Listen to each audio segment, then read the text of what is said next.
मेरठ मुख्यमंत्री योगी आदित्यनाथ क्या कह रहे हैं, सुनते हैं। जी के साथ आगे बढ़ स्पोर्ट्स आइटम न केवल देश की बल्कि दुनिया की आवश्यकता की आपूर्ति मेरठ कर रहा है और इसीलिए हॉकी के जादूगर मेजर ध्यानचंद की स्मृति में उनके नाम पर आवश्यकता की आपूर्ति मेरठ कर रहा है और इसीलिए हॉकी के जादूगर मेजर ध्यानचंद की स्मृति में उनके नाम पर प्रदेश का पहला स्पोर्ट्स यूनिवर्सिटी मेरठ के अंदर बन रहा है।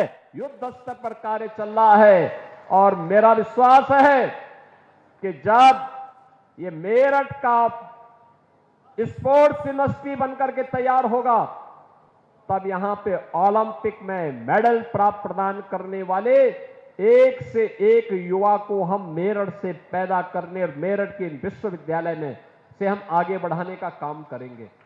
आज आपने देखा होगा मेरठ में जो स्पोर्ट्स यूनिवर्सिटी बन रही है, ये स्पोर्ट्स यूनिवर्सिटी केवल यूनिवर्सिटी नहीं है, वर्ल्ड क्लास फैसिलिटी के साथ नए खिलाड़ियों को तलाशने और उनको तराशने का काम करेगा।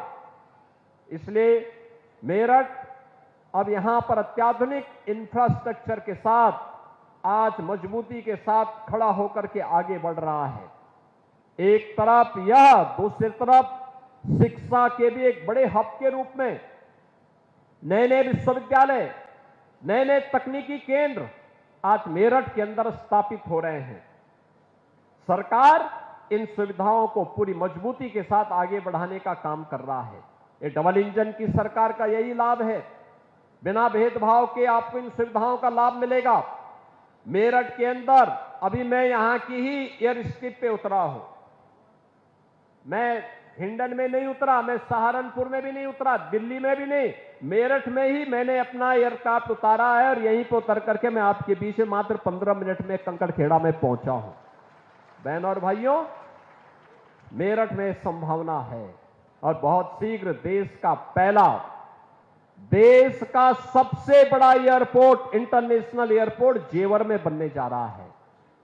जेवर में यह तो बनेगा ही, साथ साथ यमुना अथॉरिटी में जो यहां से कुछ ही मिनट की दूरी पर आपको पड़ेगा, फिल्म सिटी का निर्माण भी होने जा रहा है, ट्राई सिटी का निर्माण होने जा रहा है, एपरेंट पार्क का निर्माण हो रहा है, मेडिकल डिवाइस पार्क का निर्माण होने जा रहा है। यानी यहां के युवाओं के लिए, उनकी आकांक्षाओं की पूर्ति के लिए वे सभी कार्य अब मेरठ और उसके इर्द गिर्द आसपास के में हम सबको वे सभी कार्य यहां पर होते हुए दिखाई देंगे।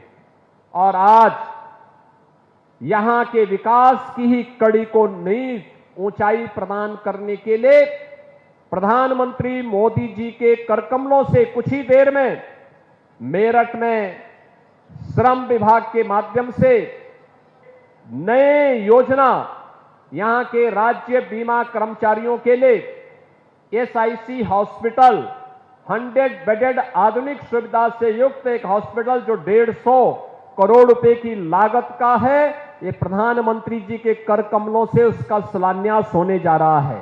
इस हॉस्पिटल के शिलान्यास होने के अवसर पर मैं यहां के माननीय सांसद जी को, माननीय विधायक को, यहां के अन्य सभी जनप्रतिनिधियों को मैं इस अवसर पर हृदय से बधाई देता हूं। मेरठ वासी इस सुविधा का लाभ ले पाएंगे।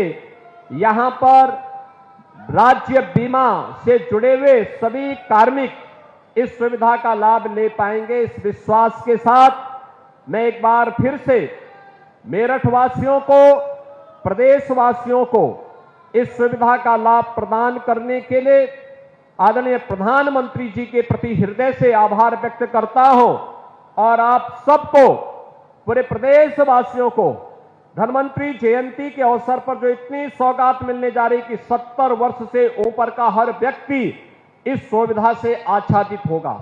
मुझे लगता है कि डॉक्टर लक्ष्मीकांत वाजपेयी जी तो उसी की तैयारी कर रहे थे कि अब वे भी आच्छादित हो जाएंगे आयुष्मान भारत की सुविधा से। 5 लाख की सुविधा उनको प्राप्त हो, हर एक 70 वर्ष से ऊपर के हर व्यक्ति को प्राप्त होगी हर वर्ष।